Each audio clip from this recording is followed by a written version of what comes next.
Mister Tommaso Napoli, ci eravamo lasciati 2 settimane fa col gol di Neri, con la beffa al 94esimo, questa volta il recupero sorride alla Don Carlo. Sì, diciamo che stavolta abbiamo sfatato un po' il tabù del nostro campo, della Loisa. Abbiamo trovato una squadra che ha fatto la sua onesta partita giocando, forse una delle poche squadre che ho visto che è venuta a giocarsi le partite a viso aperto, per cui faccio anche i complimenti al mister, che poi tra l'altro è anche un amico, Filippo Cavataglio, perché ci ha impensierito, ci ha dato filo da torcere. Abbiamo avuto delle palle gol che abbiamo anche sbagliato, è stato bravo Pizzolato in alcune occasioni, la Taversana che un po' ci ha negato il gol con Matera. Abbiamo avuto le occasioni, anche loro hanno avuto qualche occasione sul calcio piazzato ed era una partita che ormai si era incanalata sullo 0-0. Però i ragazzi fino all'ultimo ci hanno creduto e nell'ultimo giro di lancette siamo stati bravi a vincerla proprio agli ultimi secondi. E questi sono 3 punti che secondo me peseranno tantissimo nel proseguo delle ultime 4 partite. Poi ho visto che sono arrivati anche tanti risultati a sorpresa da altri campi, per cui ancora meglio. Va bene. Ecco, considerando che mancano ormai le ultime 4 partite, quanto può essere insidioso adesso affrontare 4 partite dopo 3 settimane di soli allenamenti praticamente, soprattutto cosa ha in mente proprio in vista di queste 2 settimane? No, a parte che il giorno di riposo in più che darò ai ragazzi, per cui rientriamo mercoledì, abbiamo degli allenamenti di mantenimento e alla fine cercheremo anche di fare delle amichevoli. Abbiamo in programma un amichevole con il Palermo sabato prossimo,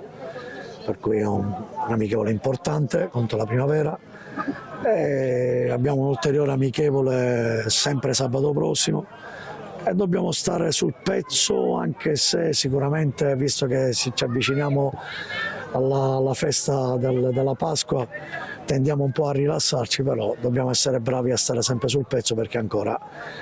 i giochi non sono fatti e mancano 4 partite, per cui ci sono disponibili 12 punti e dobbiamo stare sempre attenti a cercare di poter vincere altre partite, perché non è finita qui il campionato. Ultimo appunto su Pavisic, non tanto per il gol quanto perché dopo 95 minuti di lotta con i centrali della Folgore ha avuto il guizzo di farsi trovare pronto su quella sponda di Bertogli e regalare 3 punti alla Don diciamo Carlo. che aveva avuto un paio di occasioni prima sia lui, anche lo stesso Matera, e lì Pizzolato è stato bravo e qualche volta anche per nostra mira diciamo che non siamo stati bravi, però nel finale penso che è stata una gioia liberatoria sempre per lui come attaccante e per noi, che sono altri 3 punti che mettiamo nella nostra classifica, che ci potranno far respirare e nello stesso tempo lavorare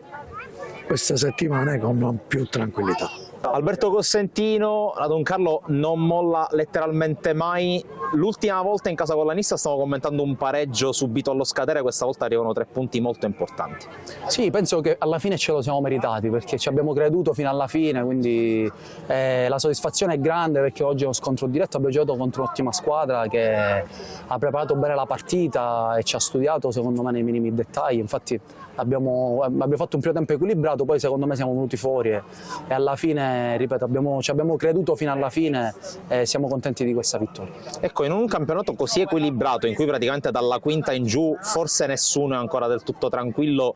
quanto diventano importanti questi punti, considerando che di sotto prima o poi qualcuno si toglierà punti a vicenda? Sì, sicuramente la classifica ora ci dà un attimo di sollevo, però non troppo, perché dobbiamo sempre guardare sotto che purtroppo continuano a fare punti e quindi noi stiamo tenendo il passo, però non dimenticandoci mai da dove siamo partiti, i momenti bui che abbiamo affrontato, e secondo me oggi è una grande vittoria, perché è una soddisfazione anche segnare al 90esimo, non abbiamo mai mollato né durante la settimana né oggi, e quindi ce lo meritiamo. Tra l'altro adesso c'è una sosta quasi atipica, perché 2 domeniche senza calcio, si torna in campo, praticamente si è giocato una maratona, adesso ci sono i 100 metri, le ultime 4 partite. Sì, ed è proprio qui che non dobbiamo mollare, non dobbiamo staccare la spina, perché ancora abbiamo 4 partite Siamo una squadra in crescita, quindi io penso che possiamo fare ancora meglio. Non dobbiamo mollare ora, e anche se un po' la classifica ci sta sorridendo, però penso che altre 4 partite per noi sono importantissime, fondamentali, e vogliamo fare il risultato pieno.